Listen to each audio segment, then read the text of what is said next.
Greetings everyone. Good morning, fam.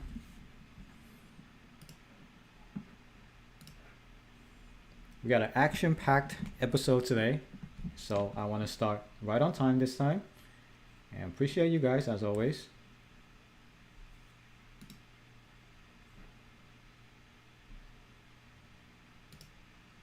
Alright, hopefully my video camera is working today. It wasn't working yesterday, late the day, because my computer blew up. But hopefully this time it should work. Now let me pop out the chat so I can see what you guys are saying. Hey, welcome Geo Lasman. Yep, thanks for catching my stream live. Although the action have died down a little bit, we are a little bit calmer. But we do have other action in this crypto world that we had to cover. It's not just Wonderland. Wonderland is a small part of the crypto world. Am I still holding WMemo? No. Yes, I am still holding WMemo. I was down like 90%-ish at the lowest, but I sort of have no choice but to hold it. What's the 10%, right? If you're down 90%. It sucks, but I am looking for an exit point. So hoping I can get out sometime. Hey Adada, what's up, man? So yeah, a lot of things to cover today, and there's in crypto there's no shortage of drama. BSGG airdrop. We will hopefully get the airdrop. It's so sad that this is now the joke. It's also sad that Danny said he was going to reimburse people. I don't know where that reimbursement is, but hopefully it's coming. So yeah, let's get started. We got some market updates for now, and as you can see, my chart is still kind of on point. It's funny, I didn't change this chart if you remember from my last stream. The worm chart is doing its magic. You see, as soon as the price goes out of its neckline, it's coming up right back to the chin. So this TA here, it's worth $1 million in my opinion. So we are doing quite okay. WMemo is being steadily going up, as we can see here. It was going sideways for a while because we lack the development. So now we do have some development, in which when Sifu bought about almost $10 million. Did I say 10 million? Well, maybe I saw 3 million. I didn't see 10 million. But quite a bit of WMemo Sifu bought. So he bought right here, he bought right here, because he thinks that the intrinsic value of WMemo should be way above 25K. Should be about 30 something K. So that's where the market seems to be going right now, and we are hitting about 30K. So this is going to be the very hard resistance, which is 30K. You're gonna have a lot of people put in their limit sell orders at that price so they can get out. Now, I'm fine. When people want to get out, they can get out. But this is where the major resistance is. So if we somehow break the $30,000 price point on WMemo, I think we can easily go up to the 40s. And that's what the eye of the worm is. Now, the eye of the worm is a very well-known TA signal in the technical analysis community. And usually when it hits the eye of the worm, that's a very bullish sign. So if we do hit the eye, we are going to be bullish. And somehow I think this project does have a lot of potential. So let's see where it is going. Now, a lot of things to cover today. We do have the whole overall market is definitely going back up. As you can see here, Bitcoin, this is Bitcoin, and this is the weekly chart. So when you look at this, you zoom the hell out. When you zoom out, you see a better picture of how Bitcoin is actually doing. We actually hit double top, kind of a double top. We got the Batman signal, right? We got the Batman top or the McDonald's signal. So we're down here. So usually it's very bearish when you have a double top. The right side here usually go all the way down to like 12K. But I don't think we're going to go to 12K for Bitcoin. And this is a good bullish signal that we're bouncing back up. Bitcoin has had a nice 3 weeks so far where we bounced from the bottom. Now, where will it go next? It's anyone's guess. But however, if you look at my weekly charts, this is a very upwards channel. This is linear regression for those of you asking, what is this indicator that tells you the channel, right? This is a very good indicator. I like it. It's not 100% accurate. I've been using it for years. It's not 100% accurate, but it does give you a good idea of what the trend is. If you look at this linear regression here, it's a freak signal. If you use TradingView, you can turn it on. And I just use the default setting, and it will tell you the channel. Now, if you look at it, it seems like we hit the bounce is right at the channel right here. And we are going back up. So hopefully this is the bounce we're probably going to go sideways a little bit. Hopefully this is the overall, like the macro bounce that we're looking for, to go from somewhere like 20, 30K all the way, maybe making a new all-time high of 90K, 80K. So that'll be the dream. And it's not out of the question, because if you look at it, we actually hit 67K at the top. So why am I looking at Bitcoin, by the way? Well, Bitcoin is the market monster, the brand name for crypto. So if Bitcoin moves, if more money goes to Bitcoin, it will flow into other coins like alts and other stuff. So we should look at it, because this does affect all the other coins that we're holding. Now Ethereum is similar story. If you look at it, as you can see, well, my ghost chart is no longer true. So that's how you do it. When your TA is wrong, you delete it. And then you can say, oh, I was never wrong. It's going to go up. So Ethereum is doing a similar story, though it does have a very violent drop right here. Huge liquidation right here from this week alone, from 33K down to 23K. That's about 30% drop in a week. So, but we're slowly bouncing back up, trying to break this resistance right here. And it's still going, you see how it goes back within the channel. So that's why I like this channel indicator, because it tells you, you know, how you want the price to, do you expect the price to be. So overall, the channel is great, weekly chart. And I don't do short-term trades. I don't do day trades. I try to do it long-term trades. So this is very good for long-term trades if you want to zoom out and use the channel. So hopefully Ethereum will go back up too. And then the next high should be somewhere like 5,800-ish. That's the dream, and that will make a lot of us very rich. AVAX is something you should look out for. I think AVAX is doing quite well. There's not enough data to do its analysis, but AVAX recovered from its low of $52 to 88. So that's a huge rise, about 40% rise from its low. So for those of you who did invest in AVAX, congratulations. I do think AVAX has long-term success. It's a very nice network, has subnets and all that. I think the technology itself is very good. As for Harmony, which is something I'm very interested in, because the fees are so low, the transaction time is so fast, and it allows for cross-chain scaling. So that's the thing I'm looking for in the blockchain. And it's got a crazy drop from like 35 cents all the way to 16 cents. That's like more than 50% drop. It was brutal. I held it throughout this whole time. So hopefully we get some bounce and maybe hit the high again. I really want to hit 40 cents. That's when I'm happy. So let's see if we can do it. Now those are some of the coins that I'm looking into. Let's look at comments. How WMemo generate profit only from trading volume. WMemo is still generating profits from its liquidity pair. It's providing LP. It's doing its farming on various farms. None of that has been canceled, by the way. The treasury is still making money day to day by providing liquidity. And we're also staking and various early stage investments like EPSGG. So it is still generating profit. We're just not getting any profit share right now. That may be one of the criticisms. So we'll have to wait for the development. We need to find a new treasury manager. Is it worth to buy WMemo now or DCA or loss?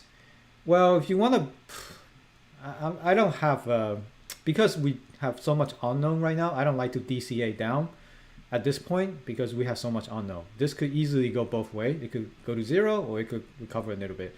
So as long as you're cool with investing that money that you can afford to lose, that's fine. Otherwise, it's a gamble. It's a total gamble. No one knows what will happen next, and no one knows, you know, what the future holds for this. So that is a quick update on TA, on the price action. Trust me, I am doing research on Drip, Phantom, Tomb, all that stuff. It will come. It will come. Don't worry. I know it's the Thor nodes and all that stuff. I got so much messages from you guys about that stuff. I will cover it. Don't worry. Now, let's go on to the presentation of the day. Now, in collaboration with Netflix, I am starting a documentary on the biggest BTC hack recovery ever. Now, unless you've been living under the rock, you should know that there was a big story coming out today about the recovery of about $4 billion worth of hacked Bitcoin. It's such a bizarre story. I think it needs its own documentary. This is going to be one of those stories where you can't believe what is happening, where you can't believe how it can happen, and where there's still a lot of mystery surrounding the whole event, even though it has ended. So let's go over what happened. D-Wave, thanks for the $2 donation. Thoughts on Polygon? I will talk about Polygon. I like Polygon, though my first experience with it wasn't that great. Thoughts on Polygon? Yeah, like I say, I will do over it. Okay, let's talk about this story. So the biggest hack in BTC. Now, let's start the story with 2016. Now, 2016, Bitfinex. This is an exchange that's known for operating in a kind of a sketchy manner. They are associated with Tether coin. And for those of you who know about Tether, people are accusing them of not having fully backed, that they are manipulating the crypto market like crazy. If you see my video yesterday about the whole Quadriga exchange, I think Bitfinex and Tether are doing similar things. Now, when will they collapse? Well, I'm not accusing them of anything. This is just my opinion. I think they are operating kind of in a sketchy way as well. So as long as they're not totally backed, that's a problem to me. So I wouldn't invest my money in Bitfinex exchange. I'd rather go with something reputable like Coinbase, even though there's a lot of shit talk about Coinbase, but it's still better than Bitfinex. Anyway, in 2016, Bitfinex got hacked for 120,000 Bitcoins. Now, if you do the math, at that point in time, Bitcoin was quite low. I think it was trading under $10,000 at that point, and the total was worth $720 million at that time. Sorry, $72 million. So $72 million was siphoned away from Bitfinex due to a hack. That's still a lot of Bitcoins if you compare it to that volume at that time. A lot of Bitcoin compared to how much Bitfinex holds in its exchange at that time. So still, it was a big hack. This caused a giant panic in the market. By the way, this whole report was thanks to this guy here. He did a really nice summary of this Twitter thing. I will link it. It's called Jack Newell. He did a nice summary of this whole thing. So I'm just trying to reiterate the whole thing. I'll link to his Twitter thread. So this whole hack caused the price of Bitcoin to drop tremendously, significantly, a ton of drop. So people were bearish because what are they gonna think? When you hack this many Bitcoin, the natural thing to do is to sell them. And we sell them, do various exchanges, OTCs, whatever, and this will affect the price. So people were pricing that in and they started selling their Bitcoin in anticipation for the major sell-off that's coming for this 120,000 Bitcoins. Now, what did Bitfinex do to help the customers? Because a lot of this Bitcoins was customers' funds. Now, there's another reminder. If it's not your key, if it's not your wallet, then it's not your coin. If the exchange holds your wallet, they're holding it on your behalf, and you have to trust in the exchange's security to handle your crypto. And in this case, it was exactly reason why we shouldn't do this, because your coin gets hacked. And now your coins are lost. Your coins are lost.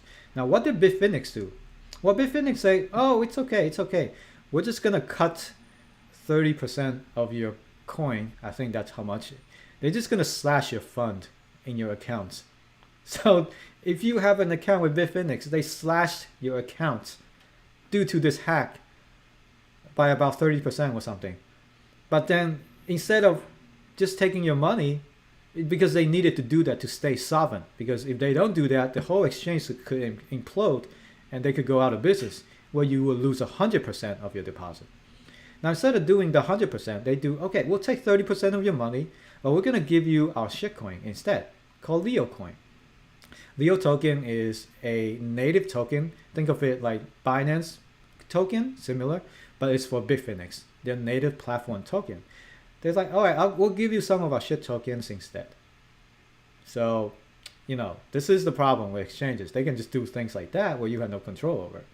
A lot of people were like, okay, at least we got something instead of getting our money taken away for no reason. So that's what happened. And that's what they did to stay sovereign throughout that time. As you can tell, a hack is devastating for any exchange. Now, fast forward. Oh, also, before this whole thing, Bitfinex put out a bounty of $400 million if you can find the hacker and lead them to recover the $1 billion missing in their Bitcoin. So they put out a bounty, and nobody, to this day, nobody has come up. Now, if I were somebody who's involved in this, $400 million in legit money, it's a lot of money. I might try to snitch. I'm not saying I'm a snitcher, but you never know with $400 million in front of you. Now, fast forward to earlier this month. Well, the month before, January 31st. Whale Alert, which is a tracker on Twitter, noticed that a lot of the money that was stolen from 2016 hack began to move. This is a very, very interesting scenario. 77 million here, 385 million there, another 385 million, another 385 million. Now, all of this was coming from the hacked wallet. Remember, the hacker siphoned the fund from the exchange and put it in a wallet or several wallets. And we were able to blacklist the wallet to say that's the wallet of the hacker. Whale Alert tracked that, and they noticed the funds were moving out of it. And as we will know from later, this is the Fed, the government, the United States government doing that. So now this is the story. So the funds were basically recovered, and they did some in forensics. They were able to dig through the whole thing about how this 120,000 Bitcoin was able to move throughout the time. How it was able to move through different wallets, different services like Alphabay. If I recall, I think Alphabay got seized by the authorities, so the government can't see whatever you're doing in there. So through various means, so they were using Alphabay, they were converting it to Monero, which is hard to track, and then I think they were using Tornado Cash as well. So these people certainly know what they're doing if they want to try to launder this Bitcoin through so many different wallets and different type of coins. So they were able to track that down. Now this tells you the Fed, when given the resources, can and do track down how your coin, like what your coin is going. If they really want to track down people like Sifu, people like, he was doing stuff in Tornado Cash. Pretty much anyone using Tornado Cash. Now I'm not saying Tornado Cash it's only for laundry purposes. They are legit uses. Like if you want to stay anon, if your wallet got doxed, you want to stay anon, that's what you use. Tornado Cash to launder, well, not launder, to stay anonymous. And that's what they were able to track. That's what the Fed was able to track. Now, they found these two people through this whole tracking process. They were using Alphabay Market, and they were able to track down two people. Because these are really dumb people. They were not careful, and they tried to launder this. How do you launder $4 billion, by the way? How? I wouldn't even know. I don't have any experience. I don't even know how to launder $10,000. Oops, not from experience. But I'm saying, how do you launder for $4 billion? Well, these three people, you'll find out who they are. They are really dumb, basically. They left tracks all over the place. And the Fed were able to make the connection from their wallet all the way to their real life identity. I've been saying from the start, it's really hard, really hard to stay anonymous, even with crypto, even with this blockchain wallet and stuff, because eventually you need to launder the money back to cash, to US dollar, or to another form of traditional currency. And usually they go to banks and other stuff. Unless you meet up in person, you give them the cash, which is kind of dangerous. And we're going back to like the mafia days, right? So these are the dumb launderers. So who are they? Let's go over. The first person is this person. Her name's Heather Morgan, also known as Razzle Khan. She's the female person in this list here. Apparently she's a rapper. But before that, she actually wrote article for Forbes magazine or Inc. magazine, two of the like biggest business magazines in the industry. She actually wrote articles about how to pick CEOs, how to be successful, articles about leadership and startups and stuff. She actually wrote articles for these publications. And she lives in New York. She's a local person, and she does rapping. Now, let's get a clip of her rapping. Now, I want to warn you, if you have kids around, I would move them around. And if you are easily getting traumatized, if you could easily get if you could easily get offended, please do not watch this video. This video, it's only for those who can keep up with the cringe level. So let's play some of her rap. This is the person who tried to launder $4 billion of Bitcoin.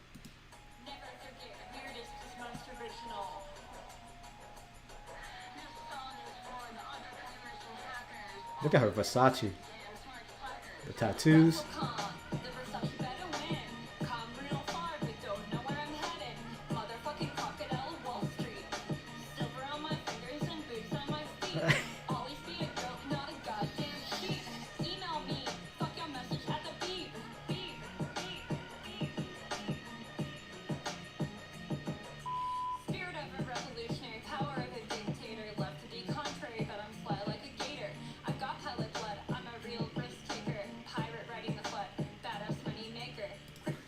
Alright, I couldn't take it. Well, that's her. That's her rapping. I mean, it's great. She likes rapping. Nothing wrong with that. I just don't think that's her calling. Anyway, that's one of the launders. Now, the second launder is this person, Ilya Lichtenstein, also known as Dutch. So, this is the person, the guy in this picture. They're actually married in 2019.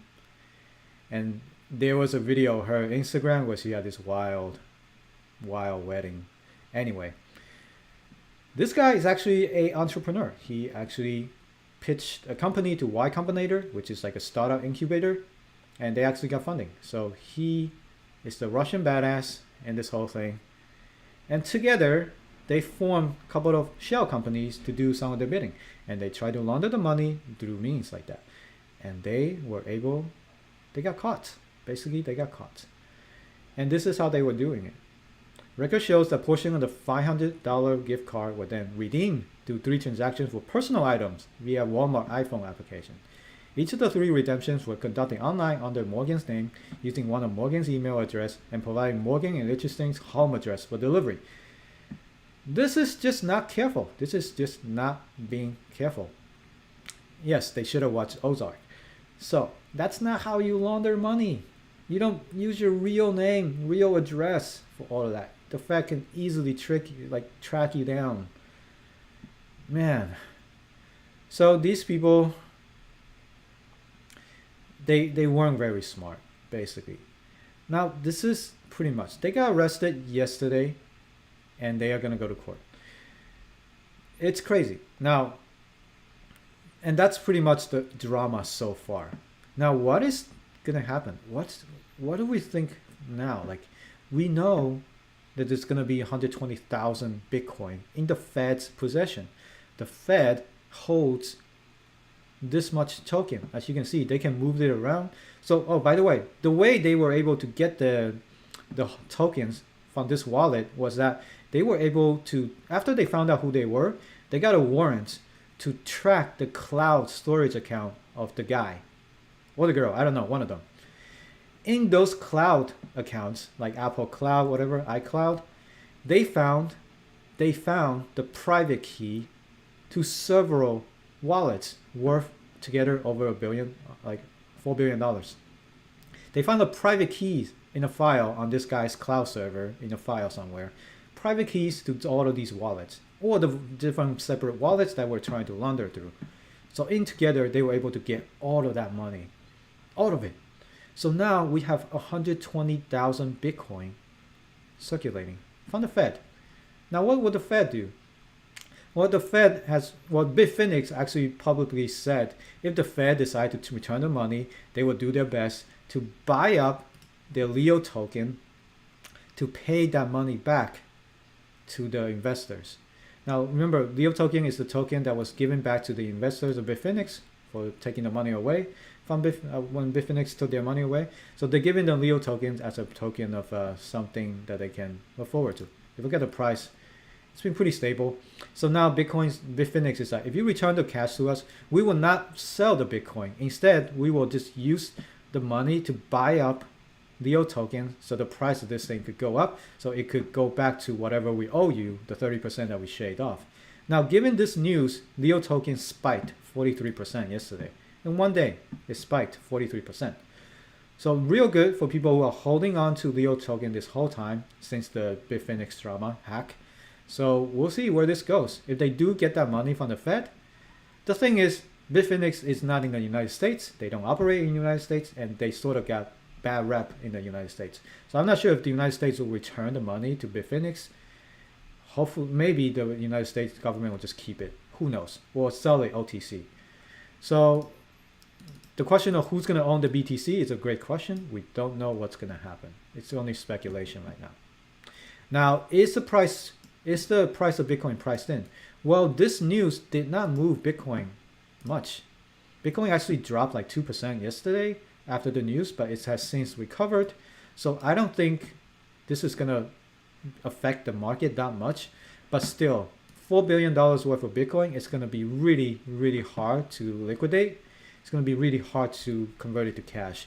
I'm not sure what's the best way to do it. People could do it via over-the-counter exchange, or they can just sell it directly to exchanges. So yeah, and the question of when reimbursement, again, like I mentioned, they're either going to buy the Leo token up to help with the reimbursement, or they're going to give the money back to the customer somehow.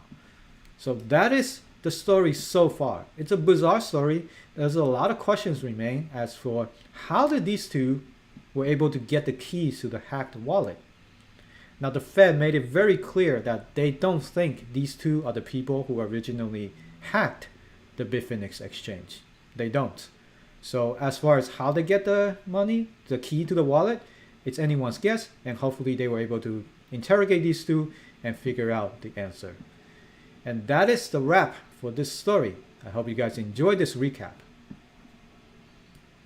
Now let's go to the other story of the day. Well, let me read some comments to see what you guys are saying. Yeah, they should really follow Ozark, or Breaking Bad. They should open a car wash business. That's how you launder that money, right? Guys, I'm about to sell my house, my kids, and put all the money in WMemo because I'm loving paying. How about you?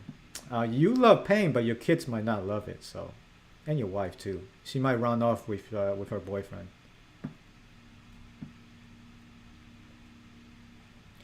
Yeah, totally good. Like, this is the problem with social media. There's a lot of unverified information, a lot of conspiracy and accusations. I highly recommend you guys to do all the research and look through every claim before you think it's real.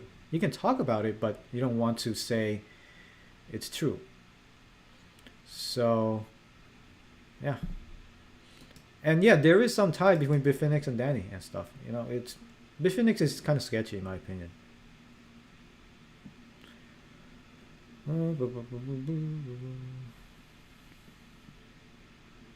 Yeah, so if you sold Leo token before today, you're thinking there's no way they're getting the money back, then it's your loss. Yeah, they have the same situation as WMemo right now. Pretty much. Actually, if you look at it, the whole Bitfinex and Leo coin is the same situation as WMemo. And Michael Saylor will buy it. So, this is it. Now, the other big story of the day.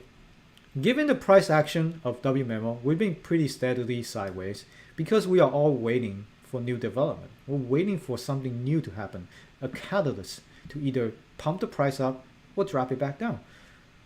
Now something happened. For the past few weeks, Sifu has been making a lot of waves on Twitter. This guy, like him or not, he's kind of a troll, but he does respond to a lot of accusations by people quite actively on Twitter. He also, every time someone accused him something, he said, yeah, tell me what's up, give me the proof of that. People were like, how do you get $70 million in your account? He was like, oh, all my trades are on chain. I traded it from 5 million to 70 million. So legit. So, he's been defending himself quite a lot on Twitter. I recommend you go to his Twitter and talk about it. Now, again, I am not simping for Sifu. Now, there's a lot of people in the Wonderland community are starting to calm down a bit. Remember what I said about the grief cycle. People are now in the stage where they can see things clearly again. They want to see action taken to restore to our former glory. Now, here's a proposal. Buy some of the time cops and Cheshire cats? I don't never know how to spell this, how to say this. Cheshire cats? Now, these are the high-level people in the Discord, in the Wonderland Discord. They're the mods, they're the moderators, they're people with power in the Discord. They banded together, and they have a proposal. They want to return Sifu to Wonderland. Now, obviously, they are biased. And obviously, I am not saying it's time to defend Sifu. I'm not saying. I always try to be impartial when it comes to things like this. When it comes to money, you have to be impartial. Now let's just read what they're saying about Sifu and what they want to do, why they want him back, their reasoning. So, let me put a poll first. While we read this, right? Don't answer the poll yet. Do you want Sifu back? Yes or no? Now I'm going to start a poll. So a lot of people, Sifu is quite charismatic. I'm not going to lie. This guy knows how to talk his way out or talk his way into people's hands. And a lot of people are still a big fan of him. I was a big fan of him before I know about him because he's so well knowledge in the Discord. He's very active on Discord, and I never really saw any wrongdoing, any sign of him trying to siphon things out. So basically, this summary here. Let's read it. So since Sifu anonymously appeared 2 years ago, he has been universally loved by everyone who has come to know him, and has made financial achievement in DeFi surpassing of most professional investment firms. Among other achievements, he was the founder of Wonderland and grew its highly profitable treasury to over $1 billion. That part is not really true because 300 million of them was leveraged, so it wasn't really $1 billion. Shortly after creation, Sifu felt it's important to reveal his identity to the Frog Nation founder, Danny. As he's involved in stakes made in his youth, Danny decided to judge Sifu in the present rather than the past and accepted Sifu into the team. That is also a true story. Based on what they say, what they claimed, Sifu voluntarily disclosed himself to Danny. I think the story was Danny never met Sifu until like that month. They only communicated online and then they never met each other. So that was the first time they met each other and they were fishing together, and that's when Sifu decided to tell Danny about his past, that he was involved in Quadriga, he was involved in several money scams in the past in the States. So naturally, Danny's a very trustful person. He trusted Sifu because of his present action rather than his past. Recently, Sifu's identity became known to the public, and in a possibly emotional reaction, was immediately voted out of his position in Wonderland. That's true because when you know somebody was involved in Quadriga, at that time, I admit I was also part of that person, because I'm like, whoa, this person, if they rug Quadriga and did all these crimes in the past, he might rug all my money into treasury, right? That's a natural reaction. But of course, as you know from my previous video, he apparently didn't involve much in Quadriga, but we'll get to that. The emotions of the moment were also flamed by two preceding unfortunate W memo cascading liquidation events. That's totally on Sifu. He and Danny, they were over leveraged and they weren't able to be up while the liquidation happened. So it caused a lot of frogs to get liquidated as well. People were pissed about that. However, with time and reflection on both the specifics of his past and the achievement of his present, we receive a sentiment shift happening in the community. In that Wonderland community, I don't know about outside of it, although he's gaining a lot of fans on Twitter. I see a lot of people simping on him on Twitter. And desire to bring Sifu back in shape into Wonderland's future. We now propose to reinstate Sifu as a treasury and operations manager at Wonderland, continuing its former trajectory and success and benefit to Frog Nation. So basically, this is a summary. They want to bring him back as if nothing happened. We're basically saying we're going to forgive your past. We want you to prove yourself that you are a better man, that you're not going to rock us, that you can bring this project back alive. That's the proposal. Now, let's look at his past. Again, a summary of his past. When he was 18, he committed credit card fraud. He paid $35,000 of restitution. In 2003, he sold an early phone and digital currency on the internet to a group of youth who committed burglary, credit card fraud, identity theft. Man, so he did something in 2001 and then did something in 2013. That was when he was 18, and this is when he was 20. He did not commit nor was charged for those crimes, but was included in the arrest for having sold the digital currency for those who did. So selling, this is what you call a financial fraud. Accused of knowing what they would do with the cryptocurrency and as a consequence served 18 months in prison for conspiracy. This is important. He's part of the group that does this thing. So he served 18 months in prison. So as a disclosure, the person who made this proposal said he also did some shady stuff in his past, in his younger days. Now, of greater influence, Sifu was the co-founder of Quadriga, which I did a video yesterday about. You guys should check it out. The Canadian exchange that came under suspicion of various conducts. The title of co-founder was honorary, not formal, as Sifu was the large investor and advisor. That also fits into what I saw, what I read, is that he was more of a co-founder, like COO, more of a person who's trying to promote the project, try to grow the project, rather than operating the actual exchange. He was also an investor. He put large amount of money to get the co-founder title. Any misconduct that may have happened to Quadriga happened during the 3 years after Sifu left the company, due to disagreement regarding its listing in the stock market. That is true. I also went over that. Sifu wanted to take the Quadriga exchange to public, but the other founder, the guy who actually rocked everyone, said, no, I don't want to do it because I'm doing all this shady shit on the exchange. I don't want to go public. Because when you go public, everything needs to be transparent. Sifu did not like that. Sifu did not like the fact that he doesn't want to go to public, so Sifu left the company 3 years before this whole Quadriga collapse. The Canadian government extensive investigation of Quadriga did not implicate Sifu in any way. That's the whole report I went over yesterday. If you missed that on the stream, check it out on my channel. I did it all very extensive, look through the whole reports. Yeah, and they're correct. Sifu was not implicated because he and a lot of other executives left the company many years before this whole thing. The only formal Sifu-related allegation of misconduct at Quadriga is trading with customers' funds at BitMEX. This is actually true. So Sifu apparently traded stuff. That's the allegation. When Quadriga came under public scrutiny, BitMEX froze Sifu's funds to investigate their source. After 2 years of investigation by both BitMEX and FBI, the funds were legitimately determined to belong to Sifu and were returned to him. So he was clear of that wrongdoing, of that accusation. Very important. So basically the guy's innocent in the Quadriga thing. This is based on the findings of the officials. He did some crimes 20 years ago. So that's the background.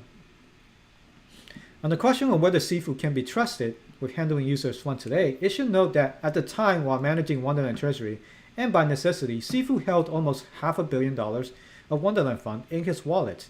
He could have taken those funds and rugged, but he did not. At the end of the day, as pertaining to his involvement in Wonderland and management of your capital, you need a clear statement from Sifu on his story. And here it is. This is a story from Sifu. As a youth, I made mistakes for which I am sorry for, which retribution has been paid. I was not, however, involved in anything illegal or unethical on Quadriga, period. I cannot change my past, but I hope that my action over the past 2 years demonstrate evidence for both trustworthy and capable citizens of this community. So that's Sifu's statements about his past. That's the official statement from Sifu. So based on the current evidence, I want to see the poll results. All right, so 42% of you want Sifu back, while 59% don't want him back. All right, let's keep going. Let's see if we, I don't know if you can change your vote middle of the way, but we'll see. So, what's happening with Sifu's present? Let's look at his activity presently, what he did for the treasury of Wonderland. If we inspect Sifu's activity over the past 2 years, we discover a journey of good citizenry and amazing financial achievements. So what did Sifu do before and doing Wonderland? In the early days of Pickle Finance, Sifu was an active community member and ended up suffering the largest financial loss in the Dai attack. In the midst of an angry community, Sifu was the voice of calm and compassion, asking people to be mindful that the developers are human, subject to making mistakes, and we're all beta testers in creating these amazing products in crypto. I don't know anything about Pickle Finance, but if you guys know anything about it, make sure you can verify this sentence right here. Sifu was the largest provider of coverage at Cover and was the largest investor and advisor at Ruler. Again, I don't know these two projects. Maybe they're like insurance, blockchain? I'm not sure. When Ruler failed and the project leadership left, Sifu sent the project $800,000 treasury to Andre with a statement, "I know of no more trustworthy person in crypto to hold these funds until the current situation is resolved." So apparently Sifu could have taken the money and run. What's particularly notable is that those $800,000 were to be distributed to token holders. Sifu invested $1 million in Ruler and could have considered those $800,000 as his own. But in favor of token holders, he took a loss. Why not put the poll up after reading all this? Oh, we will do a poll again. Thank you for the donation, Philip. I just want to see before I reading all of this, what's the poll, and then after this we'll do another poll to see how much difference it is. So Sifu invested $1 million, and instead of just taking the $800,000, he sent it to Andre instead. So that's something an honorary person would do. He tirelessly helped Discord and Telegram user as a moderator since nearly the launch at Yearn, Cover, Ruler, Cream, and Pickle. Although a few of these got attacked or no longer exist. He was an advisor at Spirit Swap. I like Spirit Swap from Phantom. Revamped their farm economics, which led to 3x in token price. This guy knows what he's doing. He was an advisor at Morpheus, again another one, responsible for their V33 token. He was an advisor at Abra, contributing to the design of UST and Tricrypto CDPs, after which the Spell token price increased by 100%, 100 times. He was an early supporter and major liquidity provider near launch with nearly every major protocol in DeFi from Yearn to GMX. He grew his own wealth from 3 million to nearly 70 million in the public wallets, the activities of which are fully transparent on-chain for anyone to audit. Now this is important. This is one of the things that Sifu used to defend himself. People are like, how do you get $70 million in your personal wallet? Well, Sifu said he did the trading, he did the liquidity providing, he did all of that from the very beginning. And all of it's on-chain for you to verify. Again, that's a claim, and you guys should surely go to sifu.eth wallet and look through the history to see how he was able to grow it from 3 million to $70 million. He generously offered his time and countless people who follow his wallet needing help understanding the sophisticated investment he was making in DeFi so that they could also benefit from them. Yeah, so he teaches people how he was able to do these investments and for people who want to follow what he does in his wallet. He founded Wonderland, worked tirelessly in community support in Discord. I can verify that. He's there every single night to answer questions. Growing his treasury to over $1 billion with $300 million in leverage. And leading its first VC investment in BSGG when airdrop, which in a span of month has 5x in value. It's low volume, it's not really public, so 5x, it's pretty debatable. It could easily go down because of the activity. If you look at BSGG, let's look at it for 1 second. BSGG is trading at 4 cents. It's been trading at 4 cents forever. So it had a nice pump, but then it dumped. So not much volume. It's only 16K in volume. So this price doesn't really matter. He donated 1.5 million of his personal fund to the treasury in order to help fulfill his and Danny's joint promise to repay back those who were liquidated under them. Still waiting for the repay, Danny. People were liquidated, still waiting for repay. Not me. It's debatable whether they should get the repay or not, but it's really up to Danny. They need to fulfill the promise. They're missing the promise right now. They need to fulfill some of their promises. Recently, he bought over $10 million worth of WMemo, reflecting his continued belief in the potential of Wonderland as a worthy investment. So that's true. I'm not sure about 10 million though. I didn't see 10 million. I see like 3 million. Maybe I missed some. But his wallet probably does have $10 million in purchase if you look at it. We'll see. But that explains the price rise in WMemo. Also the overall crypto market recovery. It would be hard to overemphasize the important impact he's made to the DeFi community over the past 2 years. Now this is what Sifu did, his past and his action while working at Wonderland. And now here's the reinstating Sifu as its operation and treasury manager. We believe the following are considerations involving reinstating Sifu as manager. Temporary public backlash. There will likely be some public backlash, especially from people unwilling to assess the situation in its full context and the mob tendency on social media. But this is a free market and nothing stops the Wonderland community from deciding to forge the best path it feels best leads to the flourishing of prosperity. People are definitely going to be pissed if Sifu does come back. It's not good for the project's brand because now you have a person. Again, I'm not a fan of traditional media, like the media in general. They're like, oh, this guy was in Quadriga. Why are you having him? But you look at the real story. He was cleared of Quadriga.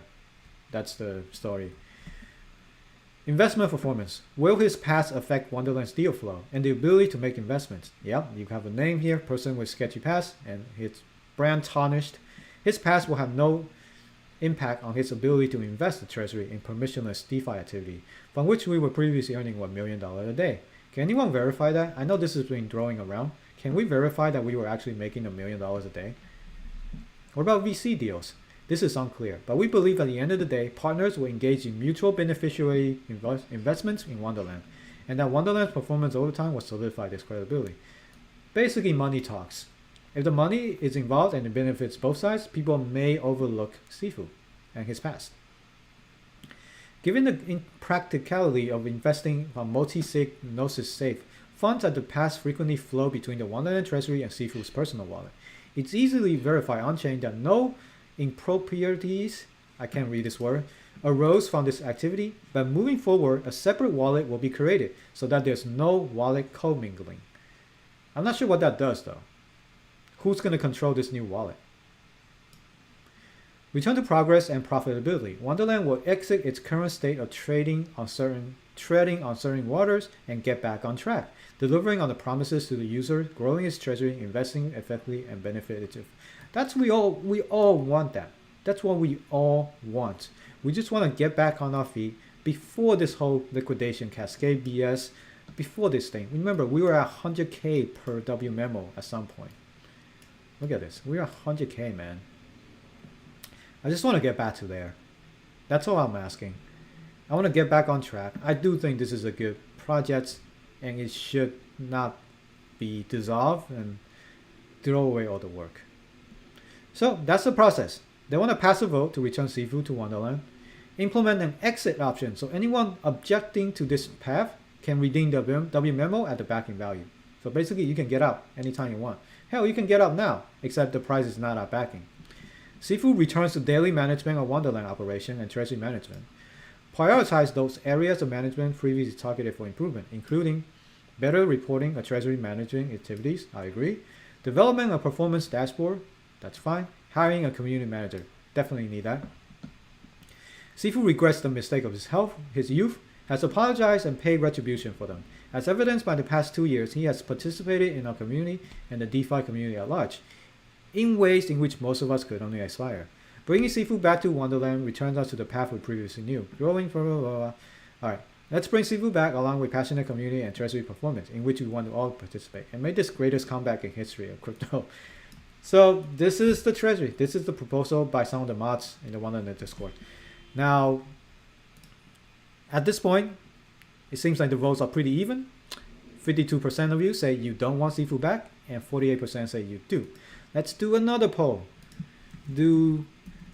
After reading all this, do you still want Sifu back as treasury manager? Whoa. Oh, after reading all this, do you still want Sifu back? I want to see if you guys change your mind.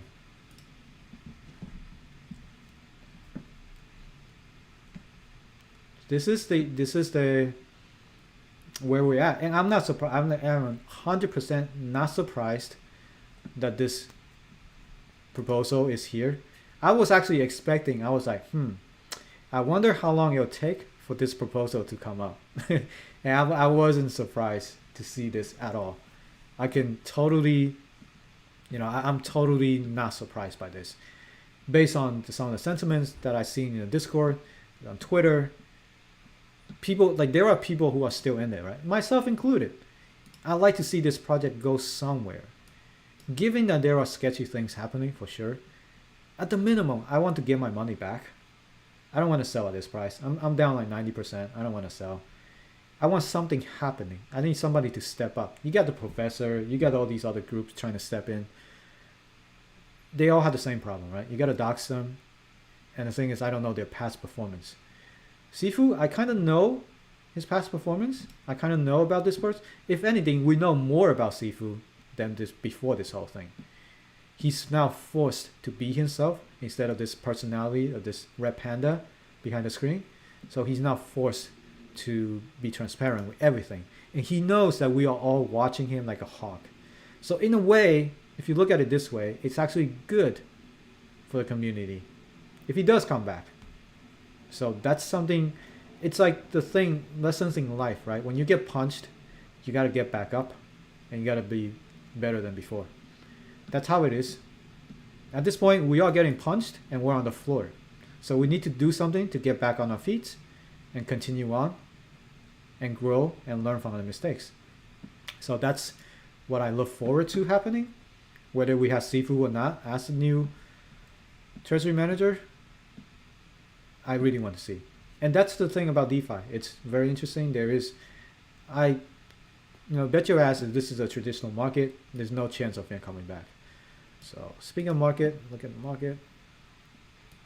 Market's doing good. Anyway, I really would like to know what you guys think about this whole thing. Yeah, it's very split. I think it's a very split. Professor versus Sifu fights. It's like all the data is on chain. The problem is nobody wants to verify it. It's a lot of work. So yeah.